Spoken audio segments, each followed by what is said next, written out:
সিলেট নগরীর চৌহাট্টা এলাকার এই ভবনটি সিলেট জেলা হাসপাতাল 2019 সালের জানুয়ারিতে 6.98 একর জায়গার উপর হাসপাতালটির ভবন নির্মাণ শুরু করে গণপূর্ত অধিদপ্তর। কার্যাদেশ অনুযায়ী 15 তলা হাসপাতাল ভবনের 8 তলা পর্যন্ত নির্মাণ কাজ শেষ করেছে ঠিকাদারি প্রতিষ্ঠান। ব্যবহার উপযোগী হলেও ভবনটিকে বুঝে নেবে তার কোনো নির্দেশনা ছিল না কার্যাদেশে। চলতি সপ্তাহে হাসপাতাল ভবন পরিদর্শন শেষে স্বাস্থ্য অধিদপ্তরের মহাপরিচালক বলেন, বিগত সরকার আমলে অপরিকল্পিতভাবে এ স্থাপনা নির্মাণ হয়েছে।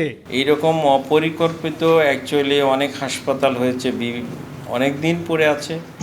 শুধুমাত্র জনবল অথবা আসবাবপত্র অথবা ভারী যন্ত্রপাতির অভাবে এগুলো অ্যাকচুয়ালি ব্যবহারযোগ্য হয়নি। তবে হাসপাতালের জমিতে এমএজি ওসমানী মেডিকেল কলেজের আবু সিনা ছাত্রাবাস ছিল।